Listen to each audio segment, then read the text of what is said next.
बिस्मिल्लाहिर्रहमानिर्रहीम अस्सलाम वालेकुम। आज वासिफ़ साहब की गुफ्तगू का जो वॉल्यूम 1 है उसका चैप्टर 8 स्टार्ट कर रही हूँ। 7 चैप्टर में ऑलरेडी रिकॉर्ड कर चुकी हूँ। आज के जो सवाल हैं वो इस्तिखारा क्या होता है और ये कैसे किया जाता है, लोगों से मेल जोल रखना चाहिए या नहीं, इत्मीनान खातिर सुकून के मुतालिक कोई रहनुमाई फरमाएं, इस माशरे में रहकर इस माशरे की ज़रूरियात को कैसे छोड़ा जा सकता है। ये वो सवाल है जो हर किसी के दिमाग में आते हैं और इनका जो तसल्ली बख्श जवाब है वो वासिफ़ साहब ने दिया है। अच्छा जी, पहला सवाल गुजारिश है कि इस्तिखारा के मुतालिक फरमाएं कि ये क्या होता है और कैसे किया जाता है। जवाब, कोई दूसरा सवाल फारूकी साहब पूछ लें। दूसरा सवाल, जनाब मैं ये कहता हूँ कि इंसान उम्र के आखिरी हिस्से में लोगों से कम मेल जोल रखे, तन्हाई में रहे और कुछ पढ़ता रहे। मेल मुलाकात में तो ऐसी बातें आ जाती हैं जो परेशानी का बायस भी बनती हैं और बाज़ औक़ात डिस्ट्रक्शन भी पैदा करती हैं। इसमें ज़रूर तवज्जो फरमाएं ताकि ऐसा कोई तख़लिया वगैरह मैसर आ सके। जवाब, और कई सवाल इकबाल साहब कोई बात पूछे। तीसरा सवाल, सर ये जो इत्मीनान खातिर है, सुकून है, इसके मुतालिक कोई रहनुमाई फरमाएं। जवाब, हाफिज़ साहब जो इस्तिखारे के बारे में कह रहे हैं वो ये है कि इंसान को ज़िंदगी में बाज़ औक़ात समझ नहीं आती कि अब क्या किया जाए। अगर तो ज़िंदगी में एक रास्ता हो तो फिर सोचने की ज़रूरत ही नहीं। जहाँ दो रास्ते आते हैं वहाँ सोच आती है, यानी जहाँ चॉइसेस हों, दो रास्ते हों, अब हम किस रास्ते से जाएं। जिस आदमी के पास रास्ता ही एक हो, इसे सोचने की ज़रूरत ही कोई नहीं। इसलिए मैंने कहा था दुआ करो कि ज़िंदगी में एक ही रास्ते का सफ़र मिले, क्योंकि दो रास्तों में से एक चुनना पड़ता है। इस्तिखारा तज़ब्ज़ुब से निजात की राह है। जहाँ तज़ब्ज़ुब पैदा हो जाए कि अब हम क्या करें तो इस्तिखारा करते हैं, और ज़िंदगी में हर मकाम पर तज़ब्ज़ुब ही आ सकता है। ये मिजाज होता है, जिस मिजाज में तज़ब्ज़ुब हो वो कहता है कि ये अच्छी बात अच्छी है, कर ली जाए। फिर सोचता है कि ये क्या बात है। मिसाल बताई गई या दो पागलों की, वो कहने लगे आओ हम मिलकर एक बैडमिंटन खेलें। नेट लगाया, रैकेट मंगाए, फिर कहने लगे छोड़ो यार नहीं खेलते, लोग समझेंगे हम पागल हैं, खेल बंद ही कर दो। थे तो वो पागल ही। तो दूसरा ख्याल जो है वो पहले ख्याल को काटता है। दो साथियों के ख्याल जब आपस में टैली ना करें, मसलन मियाँ बीवी जिनके मिजाज में बाहमी रफ़ाकत ना हो, वहाँ दूसरी आवाज़ आ जाती है। या जहाँ ख़ानदान में इख्तलाफ हो वहाँ सोच पड़ जाती है कि अब क्या किया जाए। एक तरीका तो ये बताया गया बुज़ुर्गों ने कि जो पहला ख्याल है इसे पूरा कर दो, दूसरा ख्याल छोड़ते जाओ। आसान इस्तिखारा तो ये है, तो जो ख्याल आपके पास आए उसे मान लो। दूसरा ख्याल चूँकि दूसरी दफ़ा आया, अब हम इसे नहीं मानते चाहे वो सही हो। अब सही क्या हुआ, जो चीज़ पहले आ गई। ये एक तरीका है। पहले तो 2-4 गलतियाँ होंगी, फिर इसके बाद सही ख्याल ही पहले आया करेगा, फिर दूसरा ख्याल आना बंद हो जाएगा। ये दूसरा ख्याल जिसे आफ्टर थॉट कहते हैं, ये नुकसान पहुंचाता है। ये तजर्बा बड़ा मुश्किल है, ट्रेनिंग मुश्किल है कि घर से निकला कि चलो बाहर लोगों में जाया जाए। जब बंदों में पहुंचा तो कहता है कि क्या मिलना है, छोड़ो परे घर, चलो घर ही बैठा जाए। फिर दरमियान में रहता है, कभी घर, कभी लोगों में, कभी घर। इस तरह तज़ब्ज़ुब पैदा हो जाता है और यहीं आके इंसान का सुकून डिस्टर्ब हो जाता है। इस्तिखारा का जो शरई तरीका है, इसकी दुआ के अल्फाज इस तरह हैं, अल्लाहुम्मा इन्नी अस्तखीरुका बिइल्मिका वस्तक़दिरुका बिकुदरतिका व असअलुका मिन फ़ज़लिकल अज़ीम फ़इन्नका तक़द्दिरु वल अक़दारु व तअल्लम वल अलम व अंत अल्लामुल ग़ुयूब व सत्तारुल उयूब इन कुन्ता तअलम इन हाज़ा अमर खैरुन ली फ़ी दीनी व माशी व आक़िबति अमरी फ़सरफ़हु ली व इन कुन्ता तालम इन हाज़ा अल अम्र शराली फ़ी दीनी व आशी व आकिब अमरी फ़सरफ़ अन्नी वसरफ़नी अनहु वक़दर ली लिल खैर हैसा काना सुम्मा अर्ज़रनी बेही। इसमें एराब नहीं लगे हुए, तो अगर मैंने गलती की हो तो माफ़ी। और अगर आपने इस्तिखारा करना है इसको पढ़ के, तो वो एराब वाले जहाँ पर दिए हों वहाँ से पढ़ के कीजिए, क्योंकि वो ज़बर ज़ेर से भी मीनिंग में फ़र्क आ जाता है। अच्छा जी, आगे पढ़ते हैं। ऐ अल्लाह, मैं तुमसे सवाल करता हूँ, तेरे इल्म के ज़रिए, तेरी कुदरतों से सवाल करता हूँ। मैं तेरे अज़ीम फ़ज़ल से तुझसे सवाल करता हूँ। तू कुदरत रखता है, मैं कुदरत नहीं रखता। तू जानता है, मैं नहीं जानता। तू मख्फ़ी को जानता है, तू छुपी हुई बातों को जानता है। तू ऐब छुपाने वाला है। अगर तू जानता है कि ये काम मेरे लिए दीन और माश और आक़िबत के लिए बेहतर है, तो इस काम को मेरे लिए आसान फरमा दे। और अगर तू जानता है कि ये काम मेरे लिए दीन, माश और आक़िबत के लिए अच्छा नहीं है, तो इस काम को मुझसे और मुझे इस काम से बाज़ रख। इसे मुझसे दूर कर और मुझे इससे दूर कर, और मेरे लिए नेकी की राह तय कर, आसानी मुकर्रर फरमा और मुझे इस पर राज़ी रहने की तौफ़ीक दे। ये है इसकी दुआ। इशा के बाद 2 नफिल इस्तिखारे के पढ़ने के बाद ये दुआ मांगी जाती है। अगर अरबी में पढ़ी जाए तो जैसे मैंने बताई, अगर अरबी में याद ना हो तो लैंग्वेज मैंने बताई है कि वो कर लो। कि तेरे इल्म और तेरी कुदरत के हवाले से लाया हूँ सवाल अपना तेरी बारगाह में कि तू जानता है और कुदरत रखता है और मैं जानता भी नहीं और कुदरत भी नहीं रखता। अगर तू जानता है कि ये काम मेरे लिए आसान या अच्छा है, नेकी के लिए है, तो इस काम को और आसान फरमा दे और इसे मुकर्रर कर दे। अगर तू समझता है कि मेरे लिए ये काम मुनासिब नहीं तो इसे मुझे इससे जुदा कर दे।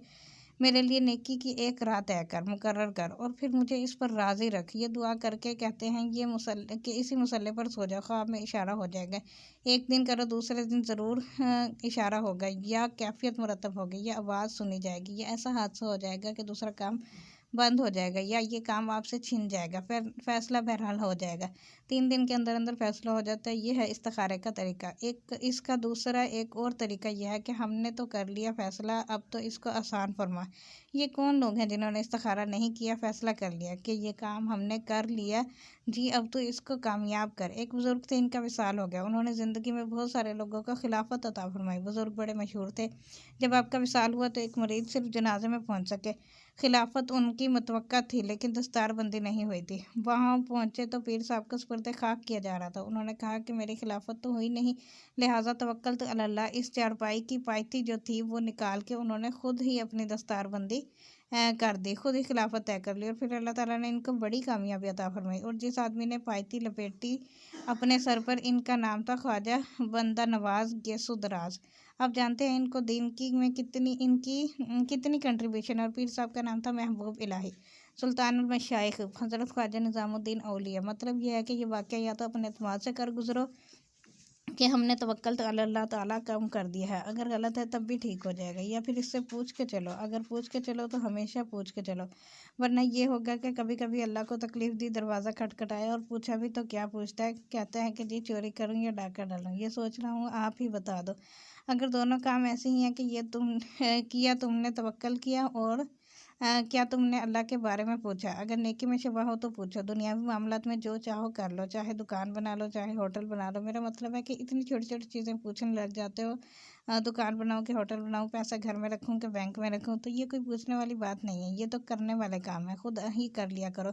तो अल्लाह ताला से वो बात पूछो जिसका ताल्लुक दीन से हो। दुनियावी काम तो खुद ही तय कर लिया करो कि अल्लाह ताला ने खुद तुम्हें हक दिया है। मसलन मैं अपनी जायदाद और पैसा औलाद में तकसीम कर दूं या ना करूं, क्या क्या पूछने वाली बात है, ज़रूर करो। नहीं करना चाहिए चाहते तो फिर किसी और को दे दो। ये है आपका मसला। आपका ये मसला भी है कि मर जाऊं तो पीछे पैसा वो ले लेगा, तो ये तो फिर होगा। कहता है मरने पे मुझे एतराज़ नहीं, मगर पैसा किसे दे के जाऊँ, तो पैसा पहले दे दे, ये अच्छी बात है। तो बूढ़ा आदमी लोगों में रहे या घर में रहे, इसका दारोमदार इसके अपने ऊपर है। अगर घर में रहने से लोगों से बचने के लिए और घर में रहने का और कोई जवाज़ ना हो तो ताल्लुक़ बिल्ला ना हो, तो बेहतर है कि ताल्लुक़ बिद दुनिया ही हो। सिर्फ तन्हा रहना बगैर ख्याल के, ये तो एक सज़ा है। अगर आपका ताल्लुक़ हो अल्लाह के साथ तो फिर महफिल हो या तन्हाई हो, दोनों ठीक है। अगर अल्लाह से ताल्लुक़ नहीं है तो फिर तन्हाई भी अज़ाब है और महफिल भी अज़ाब है। देखना यह है कि आपका ताल्लुक़ किस ज़ात से है। ये देखना चाहिए कि पब्लिक से डरने वाली तो कोई बात नहीं है। पैगंबरों के लिए भी अल्लाह ने यही दुनिया रखी कि इसी के अंदर पैगंबरी होनी है, इसी के अंदर विलायत होनी है, इसी के अंदर अल्लाह की राह और नेकी की राह तय होनी है। एक मकाम पर है कि दुनिया को बुरा ना कहो, ज़माने को बुरा ना कहो, ये सारे का सारा अल्लाह का रंग है। एक और मकाम पर है कि ज़माने को बहुत अच्छा ना समझो, ये सारा गैर अल्लाह है। अब इसके दरमियान है सारी कहानी। अब इसी दुनिया को खैर भी कहा गया, इसी दुनिया को शर भी कहा गया है, इसी को ऐन हकीकत कहा गया, इसी को गैर हकीकत कहा गया कि जो दुनिया है ये चंद रोज़ा खेल है। लेकिन ये भी कहा गया कि वमा हुआ बिल हाज़िल, ये हज़ल भी नहीं है, रौनक है, बातिल भी नहीं है और ऐन हकीकत भी नहीं है। ये कायनात अक्स हकीकत भी है और हिजाब हकीकत भी है। इस दुनिया में तुम हकीकत नहीं पा सकते। इसका जवाब क्या है कि समाज आपको कभी अल्लाह के पास जाने नहीं देगा और समाज ही से तुमने अल्लाह का रास्ता लेना है। दोनों बातें सही हैं। अब आपके अपने अकीदे पर दारोमदार है कि आप क्या करेंगे, कैसे चलेंगे। इसलिए नेकी का रास्ता कोई ख़ास राह नहीं है कि ये जीटी रोड नेकी की तरफ जाती है। नेकी जो है कि आपके मिजाज का सफ़र है। आप कहाँ पर क्या करते हैं, लोगों के साथ नेकी करो, ये बेहतर है। जिस तरह नींद के बारे में कहा गया कि नींद जो है वो बुरे के लिए बहुत अच्छी शय है और अच्छे आदमी के लिए बहुत बुरी शय है। बुरे आदमी के लिए इसलिए अच्छी है कि वो बुराई से बच जाता है और अच्छे आदमी के लिए इसलिए बुरी है कि जब वो सो जाता है तो अच्छाई से महरूम हो जाता है। अगर आपके अमाल नेक हों तो ना सोना, नेकी जारी रखना, और अगर अमाल बद हैं तो बेहतर है कि सो जाए। इसी तरह पब्लिक में जाना, लोगों से मिलने में अगर नेकी बेहतर होती है तो फिर करते जाओ और अगर बदी के बढ़ने का इम्कान है तो ना जाओ।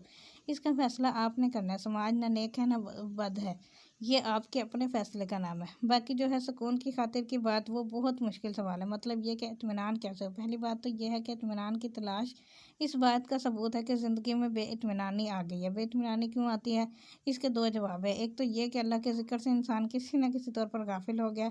एक जगह अल्लाह ने फ़रमाया कि जब कोई शख़्स हमारे ज़िक्र से गाफ़िल हो जाए तो इसकी मईशत ज़िंदगी की गाड़ी खींचना है, जो इसमें हम वक़्त पैदा कर देते हैं, ऐसे ही बिला सबब मुश्किल पैदा हो गई। पैसे इतने ही हैं जितने तुम लाते थे, लेकिन दिक्कत पैदा हो रही है। यानी कि अल्लाह ताला के ज़िक्र से गाफिल होना, अल्लाह ताला को राज़िक ना मानना और अपनी मेहनत को राज़िक मानना। तो फिर मेहनत मुशक्क़त मुश्किल हो जाएगी, दिक्कत पैदा हो जाएगी, फिर तो ज़ब्ज़ब पैदा हो जाएगा या परेशानी पैदा हो जाएगी। और अगर कोई अल्लाह के ज़िक्र से गाफिल ना हो तो ज़िंदगी आसान हो जाती है। अल्लाह के ज़िक्र का मतलब है कि जो इलाहियात के फ़राइज़ हैं वो पूरे करते जाओ तो ज़िंदगी के अंदर सुकून आ जाएगा। सुकून के और भी बहुत सारे नुस्खे मैंने तजवीज़ किए हैं आपके लिए। सुकून का आसान और आखिरी नुस्खा ये है कि सुकून हासिल करना छोड़ दो, सुकून देने का फ़िक्र करो कि तुम कितनी दुनिया का सुकून दे रहे हो। जो शख्स सुकून देना शुरू कर देता है, इसको सुकून खुद ब खुद मिलने लग जाता है। दूसरों को सुकून दो, किसी बेसुकून को सुकून दो। जब आपकी ज़िंदगी सुकून साज हो जाएगी, सुकून देने वाली हो जाएगी, तो खुद ब खुद सुकून मिलना शुरू हो जाएगा। दूसरा यह है कि अल्लाह ताला के ज़िक्र को जारी रखना। ज़िक्र एक तो ये है कि अल्लाह अल्लाह करना, ला इलाहा इल्लल्लाह का ज़िक्र करना। एक ज़िक्र यह है कि अल्लाह के फ़ैसलों पर तनकीद ना करना। यह ज़िक्र का हिस्सा है। ज़िक्र यह है कि आप अल्लाह का ज़िक्र कर रहे हो, अल्लाह को याद कर रहे हो, इतने में इत्तला आई कि अल्लाह ताला ने आपके घर में चोरी करवा दी। अब आप अल्लाह को याद कर रहे हो, इसका मान रहे हो, अब इसके अमल पर एतराज़ करना छोड़ दो। ज़िक्र की ये कैफ़ियत है कि जो तेरी रज़ा है सो मेरी रज़ा है, जो तू कर रहा है मैं इस पर राज़ी हूँ। जब ये कैफ़ियत पैदा हो जाएगी तो ज़िंदगी में सुकून नाज़िल शुरू हो जाता है। कोई बेसुकूनी नहीं रहती। बेसुकूनी तमन्ना का नाम है। जब तमन्ना ताबे फ़रमान इलाही हो जाए तो सुकून शुरू हो जाता है। इसलिए कोई इज़्तिराब नहीं रहता। ख्वाहिश निकल जाए तो इज़्तिराब ख़त्म हो जाता है।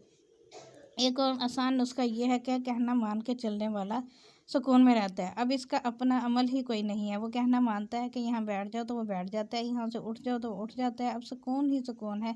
तो अपने अमल से अपना आप निकाल दो। आपका अमल आपका अपना इरादा ना हो, अपने अमल को किसी और का इरादा बना लो, ज़िंदगी में सुकून आ जाएगा। और इसका तीसरा नुस्खा ये है कि वो चीज़ जो ज़िंदगी में आपको सबसे अच्छी नज़र आती है, इसे तकसीम करना शुरू कर दो, सुकून आ जाएगा। जिस चीज़ को आज तक इकट्ठा करते आ रहे हो और पता चला कि सुकून नहीं दे रही है, अब इसे तकसीम करना शुरू कर दो तो सुकून आ जाएगा। जो आपने इकट्ठे पैसे किए, पैसे की शक्ल में, अशिया की शक्ल में, हालात की शक्ल में, अब तकसीम करोगे तो सुकून मिल जाएगा। किसी ऐसे आदमी को ढूंढो जिसको आपके ताउन की ज़रूरत हो और इसकी ज़िंदगी को आसान बना दो, आपको सुकून मिल जाएगा। सुकून जो है ये अल्लाह ताला की तरफ से अता है, इसका नुस्खा नहीं है। राज़ी रखने वालों को सुकून मिल जाता है, तकाज़ा तर्क देने वालों को सुकून मिल जाता है, शिकायत छोड़ने वालों को सुकून मिल जाता है, पैसे से मोहब्बत बंद कर देने वालों को सुकून मिल जाता है, बड़ों के अदब से सुकून मिल जाता है और अपनी आखिरत और आक़िबत और मौत को याद रखने वालों को सुकून मिल जाता है। जिसको मौत याद हो जाए इसको सुकून ज़रूर मिल जाता है। लोग अपने बुज़ुर्गों के पास नुस्खा पूछने के लिए गए कि नुस्खा बताएं कि सुकून मिल जाए। उन्होंने कहा कि एक काम ज़रूर करो कि मौत को साथ लेकर सोया करो। क्या आप सोने जा रहे हैं, अब पता नहीं उठना है कि नहीं उठना। अल्लाह के नाम को जपो और सो जाओ, फिर सुकून ही सुकून है। सुकून का मायने है अपने आप को मजबूत बनाने की तमन्ना तर्क कर देना। मजबूत का कोई सवाल नहीं होता। अल्लाह हाफिज़ है कि बचाने वाला जो है वो मारने वाले से ज़्यादा ताकतवर है। कभी ये महसूस हो जाए कि तो सुकून पैदा हो जाता है। किसी का हक गसब ना किया जाए तो सुकून आ जाता है। अपने माल का जायज़ा लिया जाए, इसके अंदर यतीम का माल ना खाओ, यतीम का माल नहीं आना चाहिए। कहते हैं किसी ऐसे आदमी का माल आपके माल में शामिल ना हो जो आज़रता इंसान हो, या किसी तंग दिल का माल ना खाओ, इसके हाँ खाना भी ना खाओ। तंग दिल इंसान से बच कर रहो तो सुकून मिल जाएगा। सखी इंसान से मिला करो, सखी दिल से तुम कुछ ले भी लोगे तो वो भी तुम्हारे लिए दुआ करेगा कि ये देखो कितना अच्छा इंसान है, इसने चीज़ पसंद की और हमने दे दी। तंग दिल से बचो। और बाकी ये है कि सुकून के लिए दरूद शरीफ पढ़ो। सबसे अच्छी बात यह है कि और जब एक जगह सुकून ना मिले तो किसी दूसरी जगह चले जाओ। एक कहानी सुनाई थी आपको, एक आदमी को घर में सुकून नहीं था। घर के जो अफराद थे, मसलन बेगम साहिबा के साथ सुकून वाली बात ज़रा मुश्किल थी। एक दिन वो कहने लगा, बात यह है भले मानस, मैं सुकून कल्ब के लिए सफ़र करना चाहता हूँ। मैं जा रहा हूँ यहाँ से किसी और इलाके में, ताकि कुछ अर्सा अल्लाह को याद करूँ और सुकून कल्ब की तलाश करूँ। मेरे लिए दुआ करके मैं वहाँ पहुँच जाऊँ। बीवी समझ गई कि ये मुझसे बेजार है। कहती है बात यह है कि नेकी का सफ़र है, मैं भी तेरे साथ चलती हूँ, दोनों को सुकून मिलेगा। कहता है रहने दो, मेरी किस्मत में सुकून नहीं है, मैं यहीं मरूंगा। तो बाज़ का ये होता है कि इर्द गिर्द के अफराद पसंद नहीं होते और हम समझते हैं कि सुकून कहीं और ढूंढना है। ये जो इर्द गिर्द के बेवकूफ़ चेहरे हैं, इनको अगर पसंद कर लो तो सुकून मिल जाएगा। क्या है इर्द गिर्द के बेवकूफ़ चेहरे? मानूस चेहरे। ये जो बच्चे हैं इनकी माँ है भाई, तुम्हारे लिए सारे के सारे बेवकूफ़ लोग हैं। इन बेवकूफ़ों के साथ सही गुजारा करने की तमन्ना हो जाए तो फिर आपको सुकून मिल जाएगा। दानाओं ने जाहिलों के साथ गुजारा किया और पैगंबरों ने मुनकरों के साथ डील किया और बड़ों ने छोटों के साथ वक्त गुजारा। दानाई की बात यह है कि बड़ा गरूर ना करें। लोगों ने बड़ी बड़ी कहानियाँ लिखी हैं बड़े और छोटे की बात पर। एक दफ़ा एक जगह बड़ का दरख्त था, बहुत ऊंचा, बहुत लंबा, बुलंद। इसके किनारे पर एक छोटा सा फूल का पौधा होगा। फूल अपनी खुशबू में मस्त और वो दरख्त अपनी बुलंदी में। दोनों का डायलॉग हो गया। एक इसने कहा हम बेहतर हैं, उसने कहा हम बेहतर हैं। फूल ने कहा ये बात यह है कि तेरे पास खुशबू नहीं, मेरे पास खुशबू है। फूल ने ज़रा गरूर किया, दरख्त ने माइंड किया और बड़ा था ना, इसके ऊपर ही गिर गया। न वो रहा न वो रहा। कहते हैं तुम जिस तरह हो दूसरे को एक्नॉलेज करो वरना वो तुम्हारा सुकून बर्बाद कर देगा। तिनके कभी हकीम ना समझो वरना वो तुम्हारी आंख में पड़ जाएगा, बड़ी दिक्कत पैदा कर सकता है।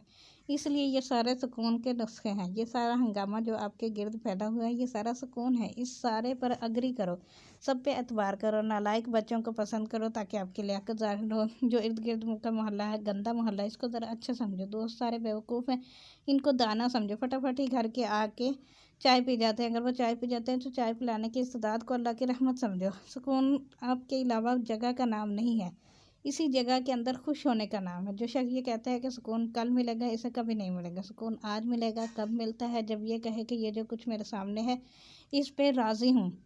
वो शख्स जो अपने माहौल से बुलंद समझता है सुकून नहीं पाएगा। वो शख्स जो अपने आप को अपने माहौल से नीचा समझता है वो भी सुकून नहीं पाएगा। छोटे छोटे मसलों की खातिर बेसुकून ना हो जाया करो। अब जैसे बच्चों की शादी का मसला है तो तेरे बाप की शादी हो गई थी, तेरे बच्चों की भी हो जाएगी। शादी पैसों से होती है या अल्लाह के हुक्म से होती है? जो शख्स बच्चों की शादी के लिए तो ज़ब्ज़ों में पड़ता है, वेकत में पड़ता है, इसका ईमान कमज़ोर है। अब हम क्या करें? जिसने पैदा फरमाया वो इंतज़ाम फरमाएगा। कभी इस बात की तशवीश ना करना, ये ईमान की कमज़ोरी है। सुकून के अंदर परेशानी हो जाएगी। रिस्क के बारे में ईमान की परेशानी को दो चीज़ों से बचाया गया। रिस्क के बारे में परेशान ना होना और मौत से डरना ना। अल्लाह ताला के यहाँ तुम्हारा रिस्क मुकर्रर है। वमा मिन दावत फिल अर्ज़ अल्लाह ही रिस्क हा। जो ज़मीन में तख्लीक हो गया है अल्लाह के पास इसका रिस्क है। अगर ये पता चल जाए कि रिस्क अल्लाह के पास है तो फिर रिस्क की तलाश ना करो क्योंकि ये गैर है। आप फिर अल्लाह को तलाश करो जिसके पास तुम्हारा रिस्क है। इस तरह आसानी हो जाएगी। और जो मौत की बात है, ज़िंदगी जो है पूरी की पूरी हिफाजत के बावजूद आपके हाथ से निकल जाएगी। ये वाक़या आज हो कल हो, घबराने की बात नहीं है। ये पुराने लोगों के साथ भी ऐसा हुआ। उन्होंने हिफाजतों के अंदर ज़िंदगी को महफूज रखा, दवाइयाँ दी, खुराकें दी, मगर ज़िंदगी निकल गई। डॉक्टर साहब भी चले गए, मरीज़ साहब भी चले गए, कितने बाग जहान में लग लग सूख गए, पुराने बाग भी चले गए। इसलिए मौत का डर ना रखो, गरीब होने का डर ना रखो, सुकून मिल जाएगा। सुकून का मतलब सिर्फ यही होता है कि अपने माहौल में अपने आप को एडजस्ट रखना, ना ज़्यादा की तमन्ना करना ना कम की।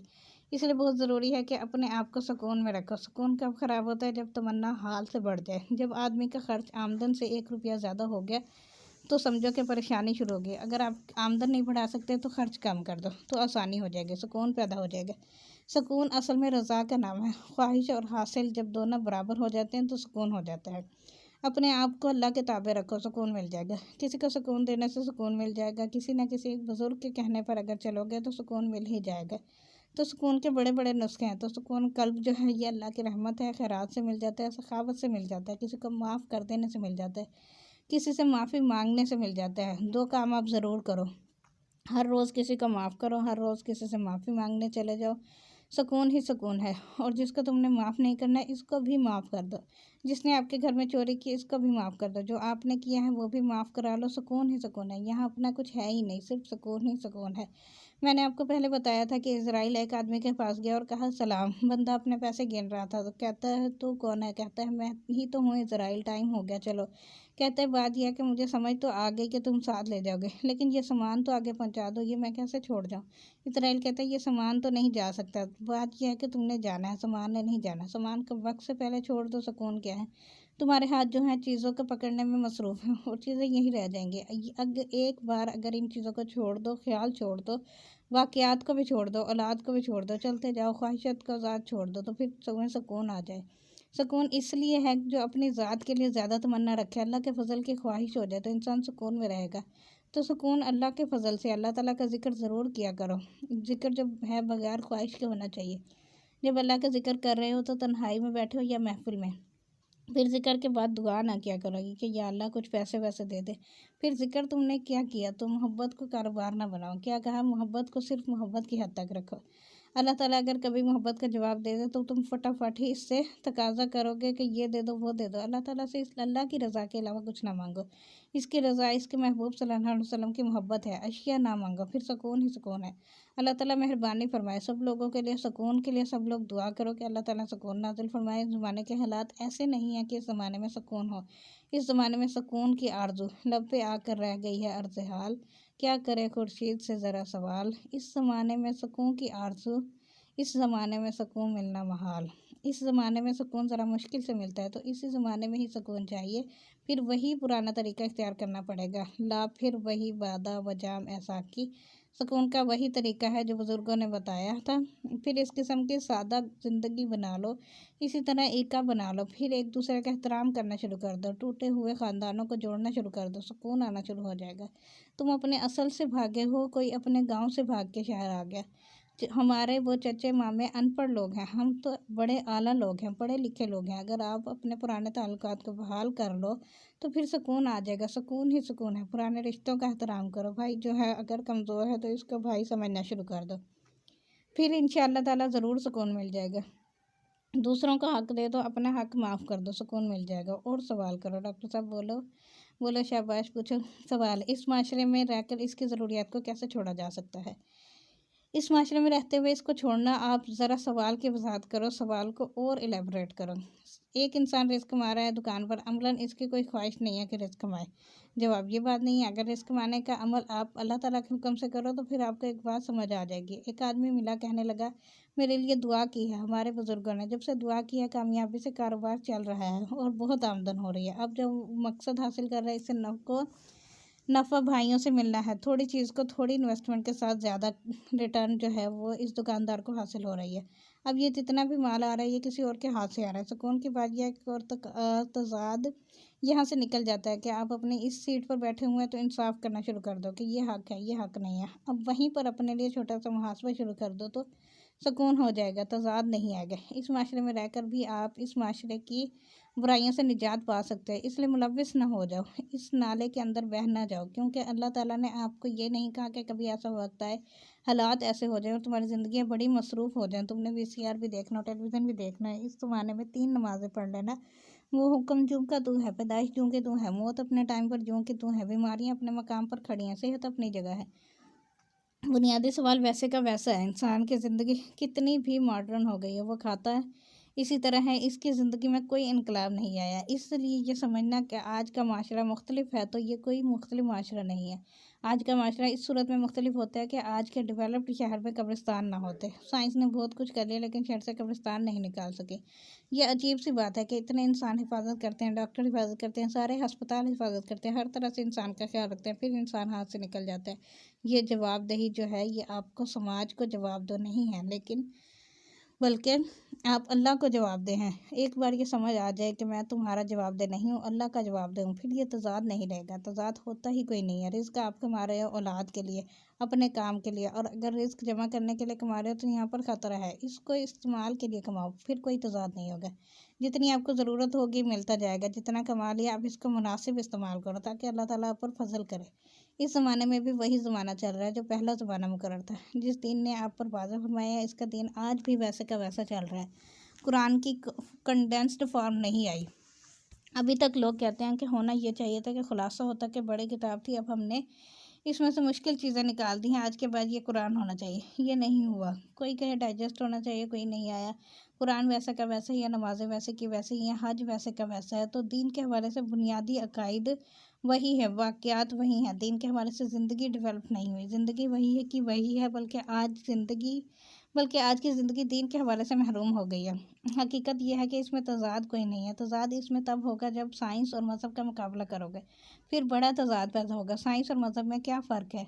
साइंस मुस्तकबिल की तरफ ले जाना चाहती है, मज़हब माजी की तरफ ले जाना चाहता है। बस सोच लो किधर जाना है। साइंस मुस्तकबिल की तरफ इशारा बताएगी, तुम्हारी ज़िंदगी में ये आ जाएगा, वो आ जाएगा, फिर तुम्हारी ज़िंदगी आसान हो जाएंगी, सबके पास मोटरें आ जाएंगी, इंसान बहुत डेवलप्ड हो जाएगा।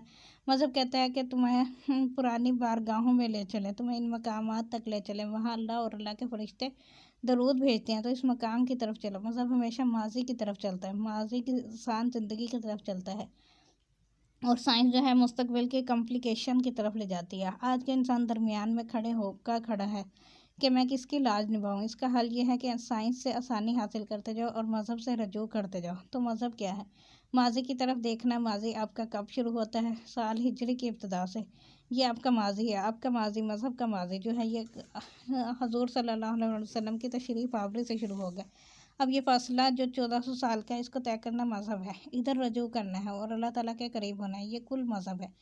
मज़हब का मायने यह है कि ज़मीन से खुदा का फ़ासला कम कर दो और आज से 1400 साल पहले का फ़ासला तय करो, ये कुल मज़हब होगा। साइंस आपको कहेगी कि इस दुनिया का छोड़ो, दुनिया के उन्वानात देखो, आसमान की सैर करो, सितारों को देखो, सियारों को देखो और आने वाले ज़माने को देखो, बर्क रफ्तारियाँ देखो, चाँद पर इंसान कैसे लैंड करता है। साइंस ग्लैमर देती है, आपको चमक देती है, और मज़हब जो है आपको हकीकत आशना कराता है। इकबाल ने एक शेर कहा था, ढूंढने वाला सितारों की गुज़रगाहों का अपने अफकार की दुनिया में सफ़र कर न सका। जिसने सूरज की शुआओं को गिरफ्तार किया, ज़िंदगी के शब तारीक सहर कर न सका।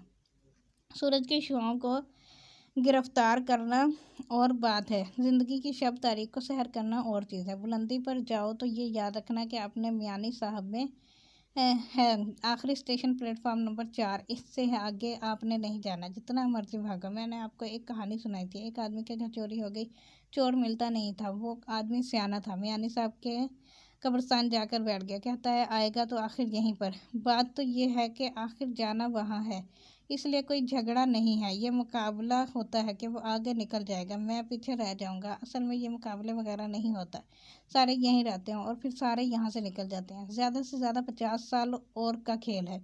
कुछ दिक्कतें हैं, कुछ आंसू हैं, कुछ मुस्कुराहटें हैं, फिर सारे का सारा प्लेटफॉर्म उठ जाएगा। मैंने कहा था कि शहर भरे रहते हैं और बंदे नहीं मिलते। कभी आपने देखा? कभी अपने शहर में जाओ, अपने गांव में जाओ, फिर हवा बाजार होगा, लेकिन वो चेहरे जो आपके आशना होंगे वो नहीं मिलेंगे। तो इस बात को याद रखोगे। शहर खाली हो जाते हैं और शहर भरे रहते हैं। भरे हुए खाली कैसे हो गए? कहता है बस भरे हुए हैं, लोग ही लोग हैं, लेकिन आशना लोग कोई नहीं रह गए। तुम गिनो, आशना लोग कैसे तुम्हारे सामने एक एक करके रुखसत हो गए।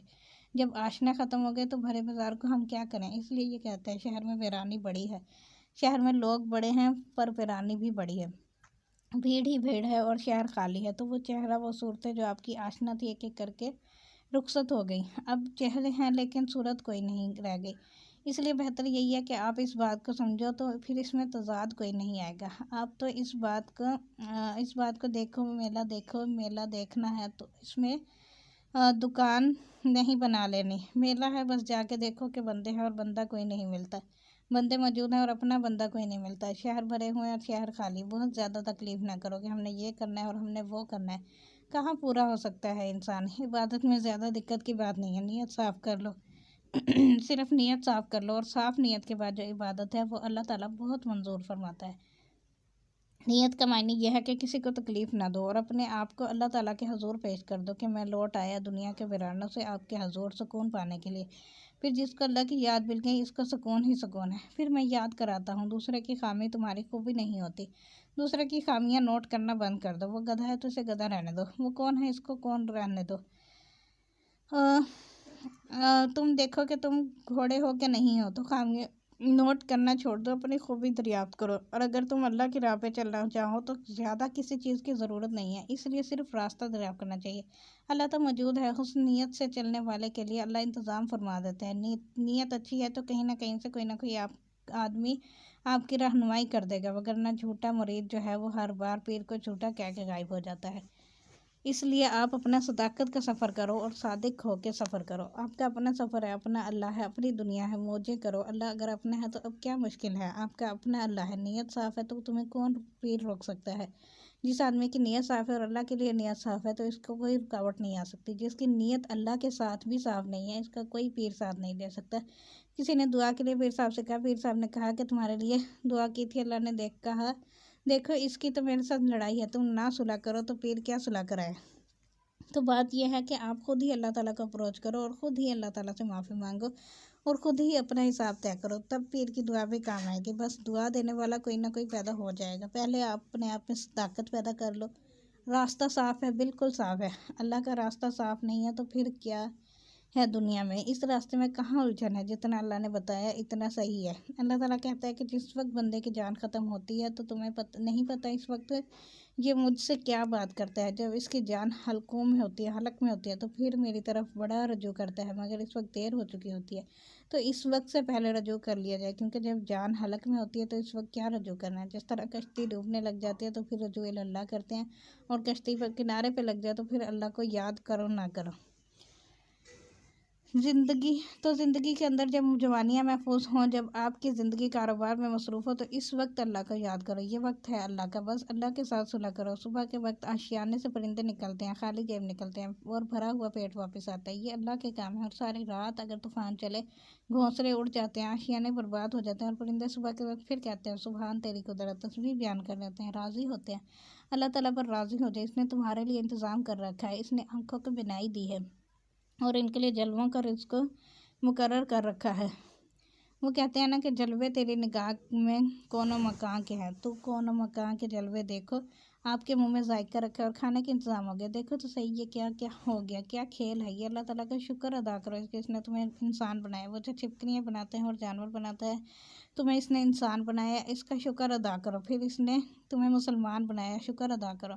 और फिर इसने अपनी मोहब्बत से नवाजा, शुक्र अदा करो। बड़े सनात किए, शुक्र अदा करो। ना शुक्री ना करो। ना शुक्री कब होती है?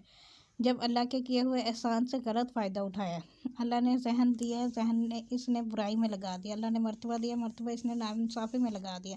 ना शुक्री से बचना चाहिए। फिर अल्लाह की राह बहुत आसान है, दुनिया में सबसे आसान राह अल्लाह की है। आसान राह ये है कि चलते चलते जाओ कि अल्लाह का सफ़र है, तेरा अल्लाह और तुम दोनों जानते हो कि ये सफ़र क्या है। तेरी नीयत अगर साफ़ हो जाए तो समझो कि अल्लाह ही अल्लाह है। इसलिए अपने आप को अल्लाह के करीब कर दो, यानी कि दुनिया से दूर कर दो, बस फिर अल्लाह के करीब हो जाओगे। मतलब यह कि अपने दिल पर खुद दरबान बन जाओ, दिल के दरवाजे पर दरबान बन जाओ। अपनी ख्वाहिशात का जायज़ा लो कि ये ख्वाहिश क्या कहती है। अगर ख्वाहिश दुनिया में ठहरने के लिए तो इसे निकाल दो। वह इनको मंजूरी दुनिया दुनिया का इरादा छोड़ दो। वह इनको मंजूरीदुल आखिरात, और आखिरत की तमन्ना कर लो। बस फिर तुम्हारा सफ़र ठीक हो गया। आसान रास्ता यह है कि तुम नेमतों के ज़रिए नेकियां खरीद सकते हो, यानी जो अल्लाह ने तुम पर आसानियाँ की हैं, इनके ज़रिए गरीबों के साथ नेकी करो, मुहसिनों को पहचानो। जिसने एहसान किया इसे पहचानो। ये बुज़ुर्गों का कौल चला रहा है कि जिसने जो भी एहसान किया इसे याद रखो, इसका एहसान हमेशा याद रखो। अपने मोहसिन को याद रखना इस तरह है जिस तरह खुदा को याद रखना है। ऐसा कहो कि इसने मुझ पर एहसान किया, इसने मुझे ये लफ्ज़ बताया, मुझे ये बात बताई, इसने मुझे ये रास्ता बताया, इसका एहसान याद रख लो। इससे ये होता है कि अल्लाह का शुक्र अदा हो जाता है। और सवाल पूछो सईद साहब, बोलो सवाल। गुजारिश ये है कि आपकी महफिल में आते तो मुंतशिर ख्यालात से आप ऐसी नीयत या इरादा बताएं कि हम वो नियत कर लें और इसका असर भी रहे। आप मेरे लिए कोई नियत या इरादा मुतय्यन फरमा दें कि मैं एक इरादा और मकसद लेके यहाँ हाजिर हो जाओ। जवाब, हाँ, आपका ये सवाल ठीक है। इसका जवाब भी आपको मिल जाएगा कि क्यों आऊँ मैं यहाँ पर। आने के लिए कोई ना कोई जवाज़ मिलना चाहिए, कोई रिलेशन मिलना चाहिए। अब तो मैं आ गया यहाँ स्कैटर्ड होके, इसके अंदर कोई पाबंदी होनी चाहिए, वाक़यात होने चाहिए। ठीक है, सब हो जाएगा। एक बात आपको याद रखो कि ये एक अजीब चीज़ है कि अखबार में हमने यहाँ इकट्ठा होने का ऐलान नहीं किया, और ना किसी तरीके से बाय सम हाउ और अदर हम यहाँ इकट्ठे हो गए। ये हुस्न इत्तेफाक देखो, इस इत्तेफाक की तहकीक करो कि ये क्या है। यानी आप स्कैटर्ड हो, बिल्कुल मुंतशिर हो, ठीक बात है, और भी जगह जाते हो। ये देखो कि ये किस किस्म की नज़्म ज़ब्त से अंजमन बन गई है। इसका इश्तिहार भी नहीं है, प्रोग्राम भी नहीं है, मेंबर साजी भी नहीं है, फॉर्म भी नहीं छपते, और कोई इंट्रोड्यूस करवाने वाला भी नहीं है, कोऑपरेटिव सोसाइटी भी नहीं है, इसमें कोई फंड्स भी इन्वॉल्व नहीं है। तो आप ये देखो ये कैसे हो गया कि उड़ता उड़ता पंछी जो है वो यहाँ आराम से आके बैठ गया। इस वाक़े की तरफ गौर करो, इसकी ज़रा तहकीक करो। अल्लाह ताला से पूछो कि ये क्या हुआ। हम कहीं और जा रहे थे और कहीं और पहुँच गए। हम कोई ऐसा वाक़या भी समझ नहीं आ रहा कि ये कोई ख़ास वाक़या है, और ना इसका अखबार से ताल्लुक़ है, ना इसकी कोई ज़रूरत है। बस जो आप कह रहे हो वही इसकी हकीकत है। ना कोई पाबंदी है, ना इसकी कोई ज़रूरत है कि पाबंद कर लिया जाए, इसका मुरीद नंबर फलां कर दिया जाए। ये नहीं है, पाबंद नहीं करना। जब आ गए हो तो आपके लिए दुआ है, जब नहीं आए तब भी आपके लिए दुआ है। पाबंद हमने नहीं करना है। इस शख्स के हक़ में दुआ करो अगर आपकी ज़िंदगी में कभी खुदा न खास्ता बीमार हुए हैं। इस वक्त जो आपकी कैफियत अल्लाह ताला के रूबरू हुई है, यानी बीमारी के अंदर अल्लाह ताला के साथ कम्युनिकेशन हुई हो, जिसको और कोई नहीं जानता, इस कैफियत को दुनिया में लेके जाओ। जिस महफिल में इससे मिलती जुलती कैफियत मिले वो महफिल आपकी है। कोई गवाह नहीं इसका, बस तुम और तुम्हारी अल्लाह। बीमारी तुम्हारा अल्लाह बीमारी के आलम में, तखलिये के आलम में भी हो सकता है। बंदा जब अल्लाह के साथ कम्युनिकेशन करता है, रब्ता करता है, तो कैफियत मुरतब होती है, और बाज़ औक़ात तो वो बंदा वादा करता है कि या अल्लाह, तो मुझे इस दफ़ा चांस दे दे, मैं तेरी मोहब्बत में ज़िंदगी बसर कर दूंगा, मुझे एक्सटेंशन दे। वो कैफियत आपके पास मीटर होता है, इस मीटर की कैफियत के करीब करीब जहाँ महफिल मिले वहाँ ज़रूर जाना। कैफियत पहले होती है, आशनाई पहले हो जाती है आपका। तो आशनाई का राज ये है कि जहाँ पर अल्लाह आपके करीब था या आप अल्लाह के करीब थे, जो कैफियत वहाँ हुई हो, इस कैफियत के ख़िलाफ़ कैफियत हासिल करो। इसके मुताबिक या करीब करीब जहाँ कैफियत हो वो आपकी अंजुमन होती है। ये इसका राज होता है। आपने ज़रूर अल्लाह ताला से कोई वादा किया हुआ है, यह हकीकत नहीं है कि नहीं है। आपकी अल्लाह ताला के साथ कम्युनिकेशन हुई है कि नहीं हुई, और वादा भी किया हुआ है। वो कैफियत जहाँ होती है वहाँ से आप ज़रूर गुज़रो। आपको अब पाबंद ये कर दिया कि अल्लाह ताला से किए हुए वादे की वफ़ा की पाबंदी होगी। बस ये पाबंदी है आप पर कि तन्हाई में अल्लाह से किए हुए वादों को पूरा करो। बस आसानी हो जाएगी, सलामती हो जाएगी। बस अब दुआ करो आपके लिए, आप सबके लिए सलामती हो। सल्लल्लाहु ताला अला खैरि खल्क़िही व नूरि अर्शिही सय्यिदना व सय्यिदना व मौलाना हबीबना व शफ़ीअना मुहम्मदिन व आलिहि व अस्हाबिहि अजमईन बिरहमतिका या अरहमर राहिमीन। ये चैप्टर 8 मुकम्मल हुआ, आगे चैप्टर 9 फिर इंशाल्लाह नेक्स्ट रिकॉर्डिंग करेंगे। Thank you for listening. Allah हाफिज़।